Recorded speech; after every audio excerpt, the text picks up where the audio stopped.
নমস্কার, today story branding আর today story branding এ আজকে একটা স্পেশাল ডে এবং আজকে যে মানুষটির সঙ্গে আপনাদের আলাপ করাবো সেই মানুষটি কিন্তু সুদূর বালুরঘাট থেকে কলকাতা তার জার্নি এবং এই জার্নিতে তার সাথে যে যে সুন্দর সুন্দর ঘটনাগুলো ঘটেছে এবং সেই ঘটনাগুলো ঘটার পরে সে আজকে আমাদের কলকাতা এবং সর্বভারতীয় স্তরে নিজেকে তার করাতে পেরেছে।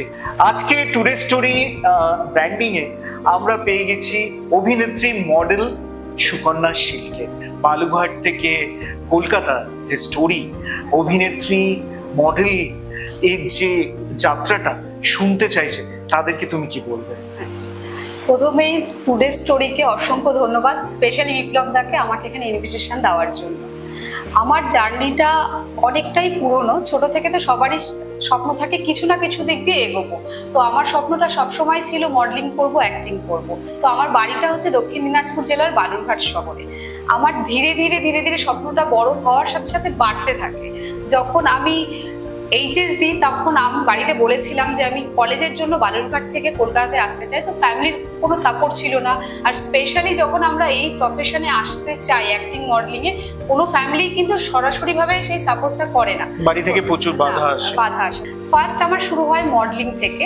আমি বালুরঘাট থেকে কলকাতাতে জার্নি করে করে আমি র্যাম্প শোগুলোতে, প্রেজেন্টগুলোতে, বিউটি প্রেজেন্টে আমি পার্টিসিপেট করি। সেখান থেকে আমার জার্নি তো প্রচুর শিখেছি। ধীরে ধীরে ধীরে ধীরে প্রচুর স্টেজ করে সবসময় ভাবতাম যে আমাকে শিখতে হবে, কখনোই একটা স্টেজ করলাম মানে আমি উইন করতে পারবো, এটা কখনোই না। 2016 থেকে জার্নিটা শুরু, আজকে 2024 এসে দাঁড়িয়েছে। সেখানে আমি মডেলিং এর সাথে সাথে অ্যাক্টিংটাও শুরু করেছি। অ্যাক্টিংটা শুরু করার পরে আমি ধীরে ধীরে ধীরে ধীরে সিনেমাতে কাজ করেছি। ফার্স্ট আমার কাজ কলকাতাতে অগ্নিমন্থন সিনেমা, সেটা প্রবীর রয় ডিরেকশন দিয়েছে।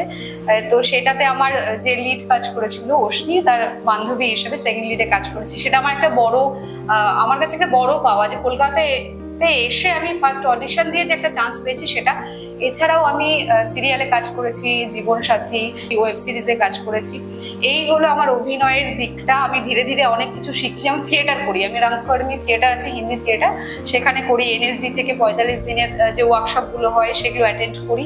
তো শিখতে ইচ্ছে করে, সেই জন্য শিখি। আর আমার জীবনে এগিয়ে যেতে চাই আমি এই অভিনয়টা নিয়ে। তার সাথে আরেকটা কথা বলে রাখি, আমার যেহেতু ফার্স্ট আমি শুরু করেছিলাম মডেলিং দিয়ে, মডেলিং ক্যারিয়ারটাকেও আমি সামনে দিয়ে জীবনে এগোনোর জন্য আমার যে শহর বালুরঘাট, সেই বালুরঘাটেও আমি চাই যে নিজের জায়গায় আগে আমরা শক্ত হই, তারপরে কিন্তু আমি কলকাতা বম্বেতে গিয়ে কাজ করতে পারবো। কারণ আমার নিজের পায়ের তলে মাটিটা যদি শক্ত না হয় তাহলে কিন্তু আমি ফাইট করার জন্য উপযুক্ত নয়।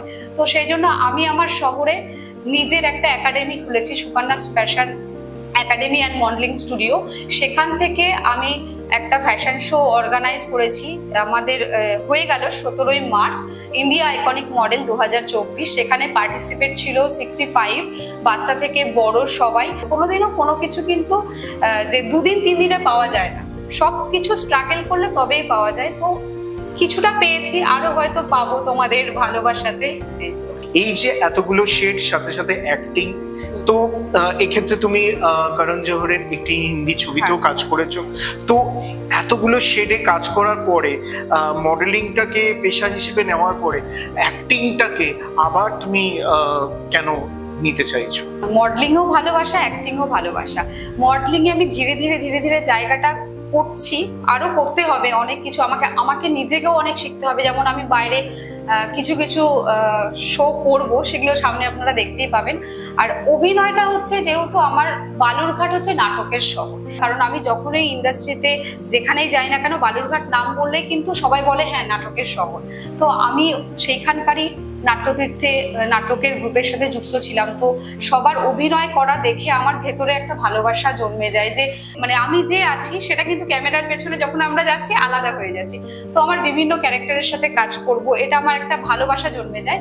তো এখন আমার ফোকাসটাই হচ্ছে আমি একজন মানে অভিনয় নিয়ে এগোতে চাই ভালোভাবে। সুকন্যা, এই ইন্ডাস্ট্রিতে আসার পরে অনেক কিছু ব্যারিয়ার থাকে, অনেক কিছু ইনডিসেন্ট প্রপোজাল থাকে, যেহেতু মডেলিং এমন একটা ক্যারিয়ার যেখানে মেয়ে যারা কাজ করে তাদের অনেক কিছু করে তাদের একটা জায়গায় পৌঁছতে হয়।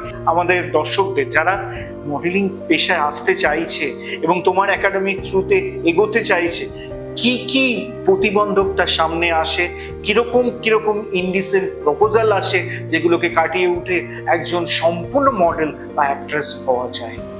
প্রথমেই নিজের একটা আত্মবিশ্বাস রাখতে হবে যে আমি পারবো, আমি করব। তারপরে যখন আমরা এই রাস্তাতে প্রবেশ করি, তুমি যেটা বললে যে প্রচুর রকমের মানুষ আসবে, অনেক রকম কথা বলবে, সেটা নিজেদেরকে বিচার করে দেখতে হবে। আমার ক্ষেত্রে যেটা হয়েছে, 10 জন মিলে আমাকে বলেছে যে তুমি এখানে আসো, এটা কাজ করো, এখানে আসো, এত টাকা দাও, এটা দাও। প্রথমে বুঝতে পারিনি, অনেক জায়গায় ঠকেও গেছি, কিছু জায়গায় টাকা পয়সা দিয়েও গেছি, তারপরে শুটও করেছি, পরে দেখছি কিছুই না, সবটাই ভুয়ো হয়। তো ধীরে ধীরে বুঝতে শিখেছি প্রত্যেকেরই 1-2 বার করে ভুল হবে, কিন্তু নিজেকে একটু সচেতন হতে হবে। আর সঠিক জায়গা তোমরা নিজেরাই বিচার করতে পারবে। যখন দেখবে যে একটা মানুষের সাথে পরিচয় করছো, সেই মানুষটা যদি ইন্ডাস্ট্রির সাথে যুক্ত থাকে, তখন তো সেটা ফেক হচ্ছে না, রিয়েল হচ্ছে। আর যখন আমরা দেখবো যে কিছু মানুষ আছে নিজে থেকে উপযাচক হয়ে তোমাকে কাজের জন্য বলছে, কিন্তু কোনো রকম কোনো কিছু থাকছে না তার ব্যাকগ্রাউন্ডে, তখনই বুঝে নিতে হবে সেটা কিন্তু ফেক থাকছে।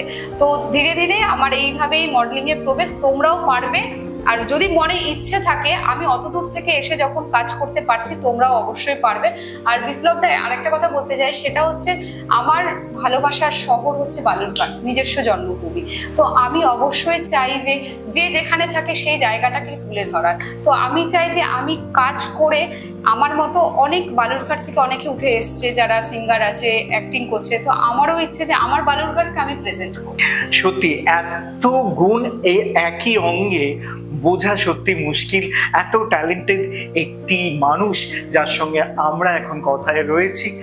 সুকন্যা, এই যে ভয়েস ওভার থেকে শুরু করে অ্যাক্টিং, সমস্ত কিছুর মধ্যে একটা তোমার ভার্সেটাইল ক্যারেক্টার আমরা দেখতে পাচ্ছি, বিভিন্নতার মধ্যে তুমি রয়েছো।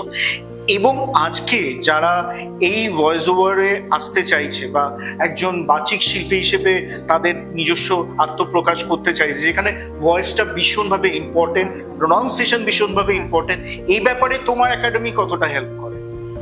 আমার একাডেমিতে তো ভয়েস নিয়ে এখনো কিছু সেইভাবে আসেনি, কিন্তু যেহেতু আমি নিজে ভালোবাসি, তো আমার যে Sukanya's fashion academy and modeling studio আছে, সেখান থেকে আমি ফ্যাশন শো তো যেমন করে অর্গানাইজ করছি, তার সাথে মডেলিং শেখানো ব্যাপারটা তো আছেই, সেটা আমি নিজেই করছি। তার সাথে আছে হচ্ছে আমাদের ফটোশ্যুট, পোর্টফোলিও, এগুলো তো আসবে। একটা স্টুডিও থাকলে সেটা তো হবেই, কারণ বালুরঘাট থেকে কলকাতাতে এসে সবসময় কিন্তু সবাই কাজ করতে পারে না। আর ওখানে থাকলে, আমি যদি ওখানেই তাদেরকে হেল্প করতে থাকি, তো তারা অনেকটা স্মার্ট হবে, তারপরে দেন কলকাতাতে এসে কাজ করতে পারবে। আর ভবিষ্যতে যদি পারি অ্যাক্টিং ক্লাস কলকাতা থেকে নিয়ে গিয়ে অ্যাক্টিং ক্লাস করানোর, ভয়েসটা আমার ভালোবাসা, এটা আমি জানি না, নিজে কোনোদিনও প্র্যাকটিস করি না, অটোমেটিক্যালি আসে। তো যদি কারো ইন্টারেস্ট থাকে, সেখানে আমি নিজে থেকে তাদেরকে অবশ্যই হেল্প করার চেষ্টা করবো। একদম, আপনারা ওপারে যারা আছেন, যারা সত্যিকারের অ্যাক্টিং, মডেলিং এবং এই ফ্যাশন দুনিয়ায় নিজেকে প্রতিষ্ঠিত করতে চান, অবশ্যই আমাদের শিল্পী সুকন্যার সঙ্গে একদম সরাসরি যোগাযোগ করুন। এবং আমরা অবশ্যই একটা সেতু বন্ধন রয়েছে এর মাঝখানে আপনাদের এই যোগাযোগটা করবার জন্য। আজকে এখানেই সুকন্যাকে বিদায় দিচ্ছি, আগামীতে আবার এই আড্ডা চলবে। নমস্কার। নমস্কার।